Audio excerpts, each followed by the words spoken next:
We're finally getting Grandmaster rares in the TCG. You guys smash the crap out of that subscribe button so you guys don't miss out more Oz content. So we are going to talk about Magnificent Monsters here, which is going to be releasing on September 4th, 2026. And oddly enough, they gutted this. We're not getting booster packs of this. They're going to the Magnificent Mavens model that we previously had, and it's kind of crazy that they're slotting this in very early in September. You know, it feels like that this is going to be a very oddity set in the way that it's designed, that, you know, we're not doing the booster pack style of presentation. You know, you got to buy these mini boxes to try to pull the, you know, expensive cards. Now, we have confirmation on how these Grandmaster rares are going to look here in the TCG. You get to see the Dark Magician, the Pharaoh's Servant, which actually, the mock-ups on these are very nice. But you can kind of tell that the text feels a little bit gaudy on the name itself, which feels a little bit weird to me. Now, obviously, the Dark Magician, I mean, it doesn't really feel like it stands out good enough. The Favorite Hero Flame Wingman, this really kind of starts to bring the picture together, which actually looks a little bit better. The Victim Sanctuary Stardust, I'm glad to see that these names are one-to-one translations here. But the Stardust, also, I feel like it's going to be kind of hard to read. The Utopia is okay. The yellow is not necessarily doing it any favors. We have the 4 Heavenly Dragons, Odd Eyes, so we got confirmation on how that name is going to work, which is kind of nice. And Decode Talker Integration. I will say, though, the dark symbol is probably the strongest symbol on these cards, actually being showcased and brought together, which is actually kind of nice. But I think Fusion is the clear winner here, just being able to work very nicely with the stars in the current color scheming that we've already got established. Now, we did get all of the names here, and we also got rarity confirmation on these. So Dark Magician, the Pharaoh's Servant, Karibo Multiply, Dark Magical Curtain, we have the Favorite Hero Shining Flare Wingman, Favorite Hero Flame Wingman, Wing Karibo Sabatil Level 10, Victim Sanctuary Stardust Dragon, Starjunk Synchron, Synchro Emergency, Utopia, the Emissary of Light. I actually kind of like that name change. It's actually pretty cool. We also got the Gagaga Magician, the Gagaga Magic. We got Gagaga Girl, Cell Phone Subtraction, which that one ended up staying pretty much the same in terms of translation. Decode Talker Integration, Cyber's Code Magician, Cyber's Contract Witch, the Horoscope Sorcerer, Stargazer Magician, Astrograph Sorcerer, and Odd Eyes Pendulum Dragon, the 4 Heavenly Dragons. We are going to have these available in Ultra, Extended Art, Starlight Rare, and Grandmaster Rare. But you're going to notice something here. This is only a small chunk of what's available here. There's also confirmation from what they were talking about that there's going to be 2 more cards included in this set, from what DZ was saying, that they should be more readily available at later on. So I guess this confirms that we're going to get 2 Magnificent Monster sets this year, which is kind of a crazy kicker to think about here.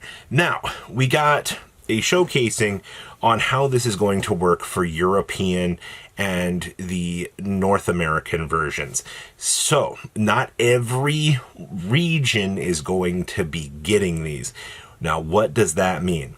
So, Grandmaster rares are going to only be available in English. All right, they will not be Italian, French copies of these. They will only be available in America.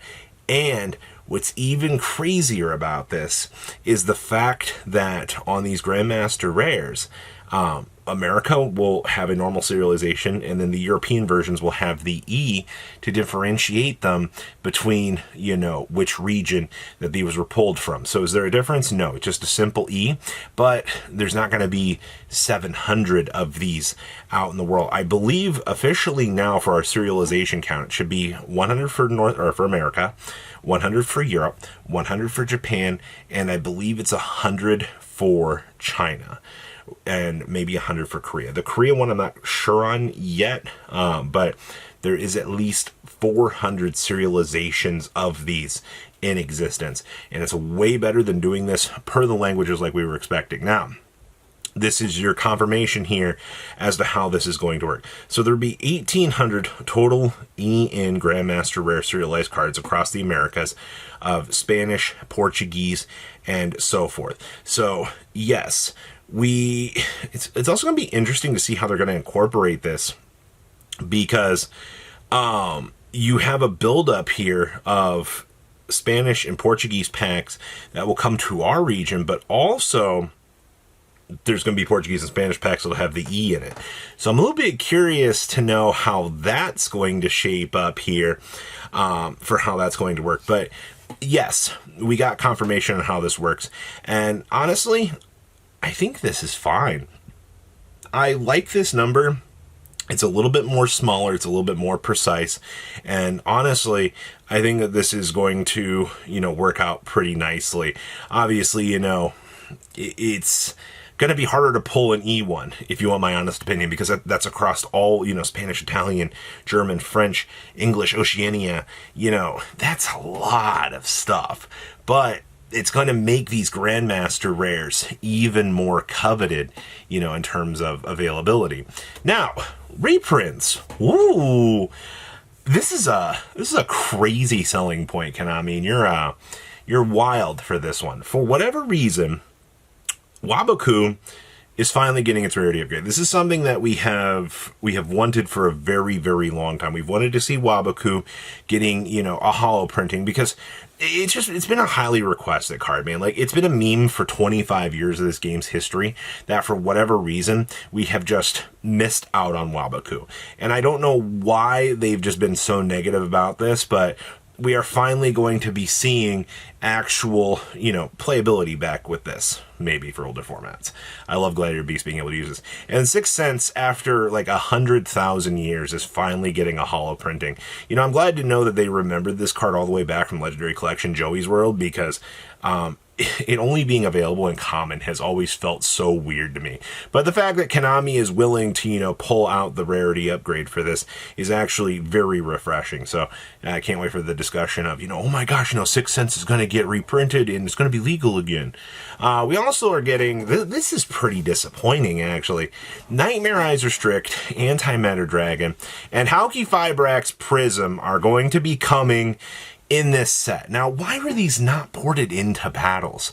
Like, these should have been cards that you should have held for battles, and you should have ported them in, because it basically now confirms that, we're going to have to wait even longer to be able to get these cards to have them be playable, which is pretty gosh darn disappointing. I mean, I wanted to be able to play Hauki Fibrax Prism, and I wanted to be able to play the Nightmare's Eyes Restrict, but for whatever reason, we're holding these back for, a later date.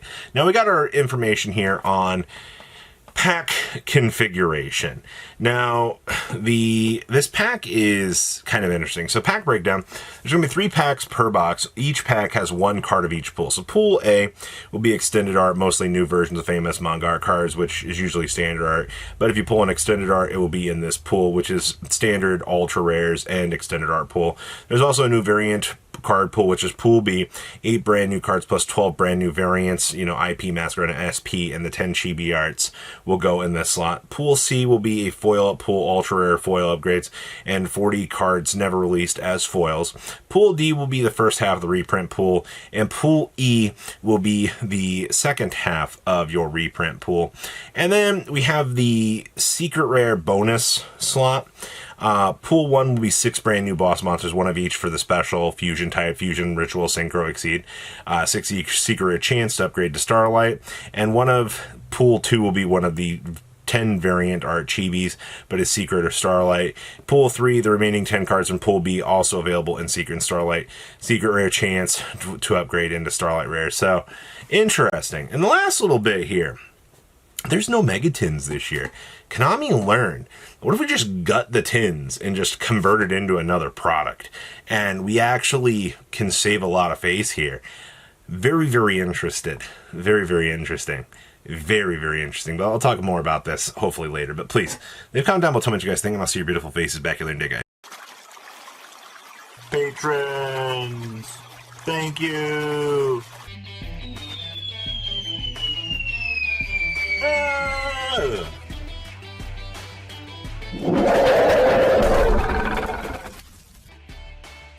Thank you so much for watching. Check out these other videos.